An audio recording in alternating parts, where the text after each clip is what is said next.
Let's talk about 360 breathing, what it actually is, and how to do it. So 360 breathing involves full expansion of the rib cage upon inhalation and full 360 compression or drawing in and down of the rib cage upon exhalation. To achieve 360 breathing, we need each one of our ribs to move up and out with our sternum as we breathe in, and then for the opposite to happen, for sternum and ribs to come in and down as we breathe out. Your diaphragm, which is your primary muscle of respiration, is attached to your lower ribs 7 through 12. So really getting the ribs to move up and out in this lower region is going to be very important for the full excursion or movement of your diaphragm as you inhale and exhale. Okay, so let's place one hand on the chest and one hand on the abdomen. I would like you to take a couple of breaths and just notice your hands and what fills up or what doesn't fill up underneath your hands. If you find that only the hand on the belly is pushing out and in and there's not much movement under the hand that's on your chest, that's a good indication that you might be not 360 breathing and we could work on a little more expansion in the rib cage. We want there to be a little movement both in the abdomen and on the chest as we inhale and exhale, but not one taking over the other.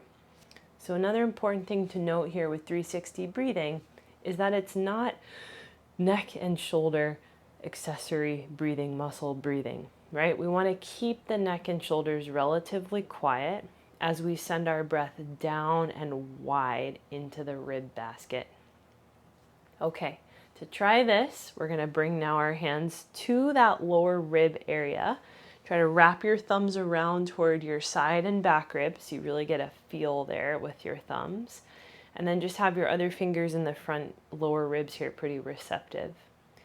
As you breathe in, try to breathe in and push out into your hands.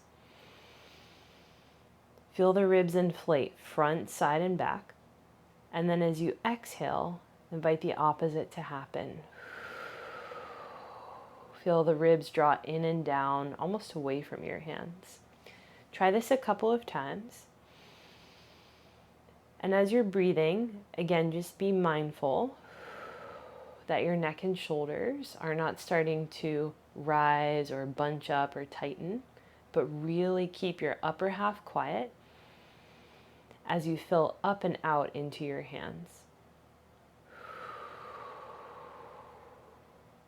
And as you're breathing, you might even notice a little bit of a stretch somewhere along or in between the ribs. Great.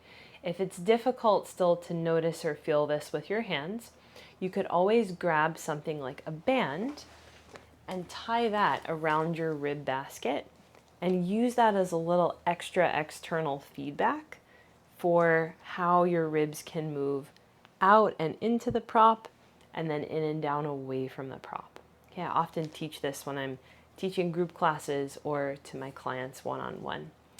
Okay, give 360 breathing a shot. Try it a couple of times each day, making a habit of it. It's the most optimal way to breathe and to manage that pressure through your core system, to make your upper back feel better, your digestion better, and so much more.